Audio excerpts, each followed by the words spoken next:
It's time for your daily dose of all things Chicago sports. This is the Daily Score. Now, here's your host, Mark Grote. A busy day out at Hallis Hall where I spent the day watching Bears practice and talking to several of the players. I will take you inside the locker room so you could hear some of that audio and what some of the players are saying, including D'Onta Foreman, who is going to get his first real playing time of the season on Sunday just because of all the injuries to the Bears running back. So we will hear from D'Onta Foreman and find out what he's thought about essentially just not even getting to play for the Bears so far, which is a little bit surprising, I think, to all of us, but they have elevated Roschon Johnson to the point where somebody had to take a seat, and it's D'Onta Foreman. So we'll address that stuff with him coming up here. You're also going to hear from Darnell Mooney, who has not been getting his share so far this year. We'll leave it at that. Also, we will hear from Jaquan Brisker. Have a little fun with Jaquan Brisker because if you've watched Jaquan Brisker before, he's a pretty animated guy, likes to engage in trash talk, and that includes with the fans. So we'll get into some of that. But first, we start with the offensive coordinator of the Bears. That is Luke Getsy, of course, talking about Justin Fields and the idea that over the last couple of weeks, Fields has been very good. He has obviously progressed in his development, and he looks like he is doing what he expressed that he wanted to do, and that was to play more freely. What say you, Luke Getsy? What did you and him figure out as far as finding a way that he could do that? And have you seen the product of that? Have you seen him playing more naturally? Yeah, I don't think there's anything in particular that I say there's this magic wand that we had or anything like that. I think experience gives you confidence. I think different exposures gives you confidence. I think learning from your mistakes, learning from the things you do well gives you this confidence to go out and do your job. And then, we talked about 2 weeks ago, I think it was, the big deal was of, letting them play free is it running? Is it throwing? It's a blend, right? It's being able to play the game to doing what you do well and trusting your instincts and all that stuff. But you can only trust your instincts when you feel comfortable in what you're doing. And I think we've seen him over the last, year or so just start to get more comfortable with what's going on around him. Do you feel like you needed to kind of empower him, embolden him a little bit to be a little more aggressive in his throws, to not hesitate just because someone's tightly covered or something like that? I haven't empowered him more or less since this whole time. So no, that relationship, that the responsibility that he has, that burden that we talk about that a quarterback has every week, he's done a great job with handling all that stuff, and we continue to do so. Luke, where have you seen the most that were made from Justin about wanting to play more freely? You just mentioned that. When you look back, despite the chaos that ensued from it, was that kind of an important moment in just voicing that, even privately to you guys, about wanting to play more freely? No, because it wasn't expressed privately or anything like that. This is we've been really consistent. We have a great relationship in the sense that we've been able to talk about things since the day we kind of got together, and I think it's just natural growth, and we're going to stick to making sure that we just get a little bit better each and every day, and I think we've been consistent and staying focused on doing that. Yeah, the only part I liked a lot of what Luke Getsy said there, but I don't think it would be such a bad thing if Fields did have some effect when he brought up wanting to play more freely. Of course they heard that. I just thought it was unnecessary to protect that question. That's what it felt like Luke Getsy was doing. So, but my big overall point in this is, hey, it was really ugly at Hallis Hall for a while. And hey, there might be more ugly times right around the corner. They might occur on Sunday. But they have been able to, since then, start to overcome it. And Justin Fields has had, for my money, his two most important games that he's ever had as a Chicago Bear. And I say for my money because a lot of people will say the 5-game stretch last year post mini bye and what he was doing and some of the spectacular stuff. And it's a fair argument.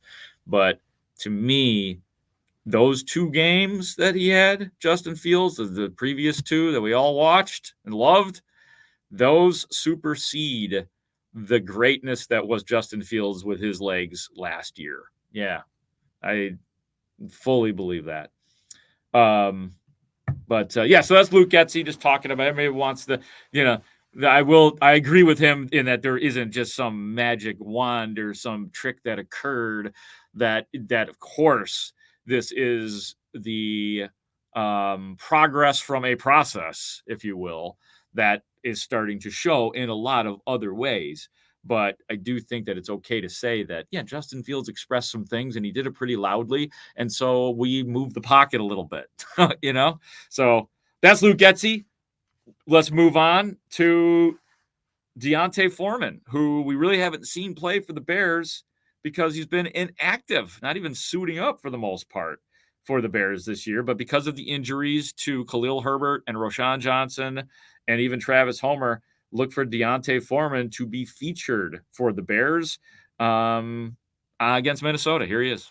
Considering how effective you were last year, how frustrating has it been for you to not be playing, especially when everybody goes down in that Washington game? It's definitely frustrating. I mean, because you feel like you know what you can bring to the table. I mean, at the end of the day, I feel like God is in control of everything. When God has a plan for you, He gonna put you in the plan, and He gonna make you go through the ups and downs and the trials and tribulations. But when it's your time and He puts you in position, you just got to go execute it and make the best of it. So that's what I plan on doing. Were you kind of shaking your head at God for a second, though? No, not really, because honestly, I've been in this situation a lot in my life. This is not my first rodeo. This is not my first go-round. I've been thrown in the fire plenty of times, and I've excelled. So, I'm taking the same approach, and I don't expect anything different. Did you feel helpless like that when everybody's going down in Washington? No, not really. It's a part of, it's part of how things go, It's a game of football. People get injured. Unfortunately, I really care about those guys, regardless of, the situation. So I never want to see that happen to, anybody. But at the end of the day, like I said, it's a part of, football. So you got to go out there and, be prepared when you get your opportunity. You said you excelled in those situations. Do you feel pressure now because here's your opportunity? Nah, no pressure. I think it's what I do, honestly. I think a lot of people, like just stuff I read, stuff I see, a lot of people counting me out. A lot of people, say what I can't do, what I couldn't do, and why I'm in the position that I'm in. But, I think I got my opportunity to go show it. And like I said, this is what I do. I'm calm, I'm confident, and I just got to go show it. I feel like I said, a lot of people counting me out. A lot of people, I've been seeing a lot of stuff about myself, so I got to go prove something. And yes, I did ask him if he was shaking his head at God. Yeah, I did. It was just what came to my brain. I just feel like poor guy hasn't been able to be activated. And, who am I to question anybody's plan, let alone God? Let's get to Darnell Mooney because he was really good today as well, the Bears wide receiver who only had 3 targets in the Thursday game. It was the DJ Moore party, but now things have moved on to, all right, how come Mooney's not getting his? And Darnell was ready to answer that. Everybody's talking about, DJ having a good game. I didn't get the ball or much, whatever. We won the game. Like, at the end of the day, that's the main thing in this league is just winning the game. Statistics get you paid. That's the only thing that happens around where you're getting the ball, you get 1,000 yards, 10 touchdowns, whatever. That's the only thing that matters within the statistics. But at the end of the day, our job is to win the game, and I'm happy that we win the game. But you want to get paid too. It's going to happen. Eventually I'll get what I deserve. So definitely want to get paid. But at the end of the day, it's about winning. Guy wants to get paid. I will say this. Darnell Mooney, he is up for a raise after this year. He really is good at answering the questions when we do bring up money. And we weren't going in depth on that, obviously, here. But in the past, when we have asked him about what his future holds, he doesn't seem worried. He really doesn't. It seems and of course, there's bigger talks going on with him and, his family and whomever he is close to. Of course, there's real conversations, and he probably does talk to his agent about it, but he just seems to have a confidence about him that he knows what he could do. He knows that he's a good citizen too. He's a good, like as he put it, once upon a time ago, nobody ever has to worry about me. That I'm going to work, be here early, leave late, all that kind of stuff. But it remains to be seen with Mooney and what his future is here.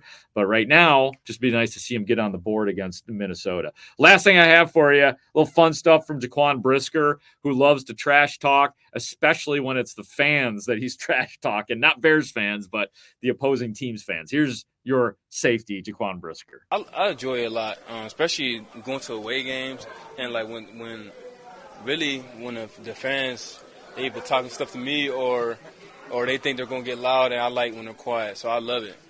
So they really started first, and then I just gotta end it. So yeah, really when we're riding in towards the bus and I see them doing things and things like that, that kind of gets me turned and gets me hyped up because I love that, especially when fans don't respect us or things like that. I love when it's a hostile environment and they're waiting for a team to score or anything like that. I love shutting things down. Fans, a lot of yelling, a lot of disrespectful things and things like that. Just like how it is just overall, but. I love going to a hostile environment. You were quieting them down in Washington. Oh yeah, for sure, definitely I was. That's because I heard a couple fans yelling a lot of things. I'm like, all right, we got something for that. So it is fun. It is fun, especially when you're on the defensive side and there's not too many crowd noise. That's a good thing. Very good stuff from Jaquan Brisker, who is a regular here on the Score with our midday show with Bernstein and Holmes. But always fun to hear Jaquan Brisker opening up. And it looks like he's, Eddie Jackson practice, but he was limited. Jalen Johnson, full participant. So it looks like he's a green light for Sunday. Kyler Gordon, I think he's going to play, but he was limited in practice. So I cannot sit here and guarantee that at this point, but the Bears are getting healthier on defense as well. Thank you for listening to this edition of the Daily Score. We appreciate your support every day. I appreciate the support of Ray Diaz. He is our executive producer here on the Daily Score. I am Mark Grote. I will talk to you soon.